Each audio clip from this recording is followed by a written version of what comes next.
Our headlines today. Israel carries out strikes on nuclear sites in Iran in what it says is preemptive action. Iran promises retaliation. This operation will continue for as many days as it takes to remove this threat. Investigations are underway into what caused an Air India plane to crash, killing more than 240 people.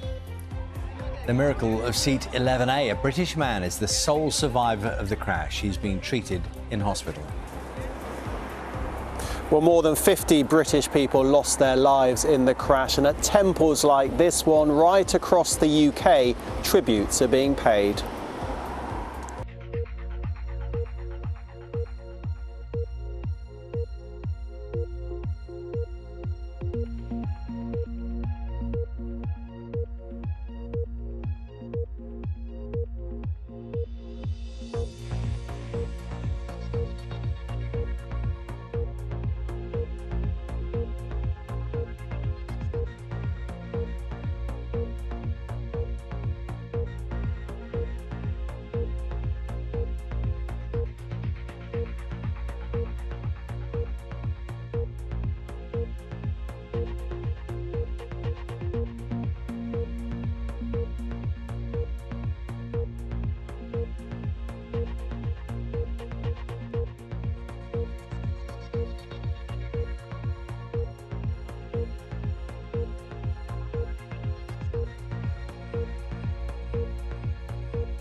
The White House is accusing a U.S. senator of political theater after interrupting a news conference by President Trump's cabinet official in Los Angeles.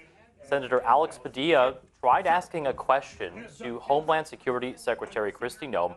This is the moment. You can see there, security guards grabbing the senator, escorting him, then shoving him through that door before forcing him to the ground and then placing him in handcuffs.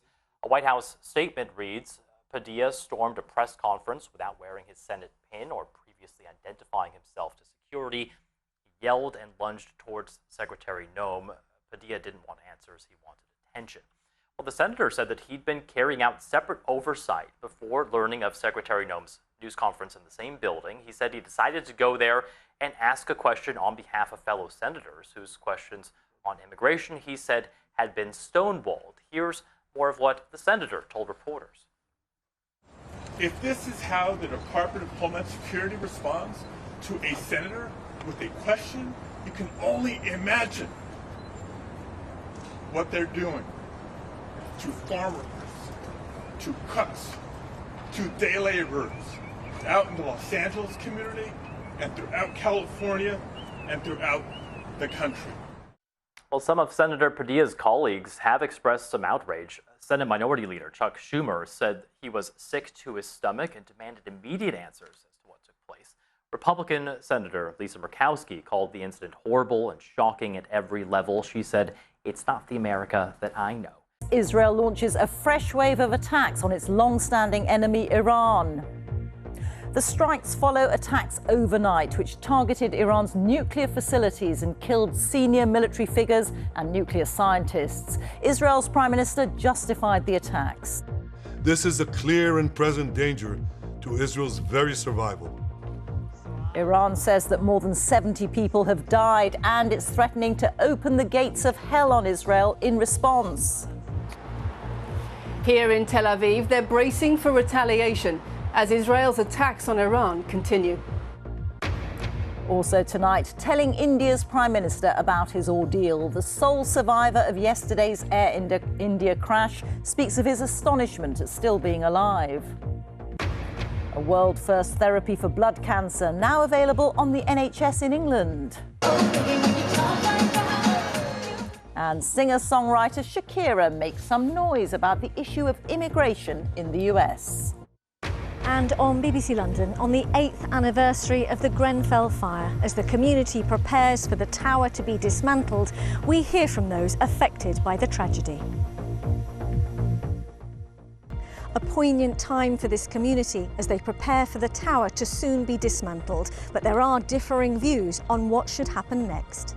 I don't think there's ever going to be any good time for doing this, but I think the sooner that is done, the sooner they can put this memorial in its place.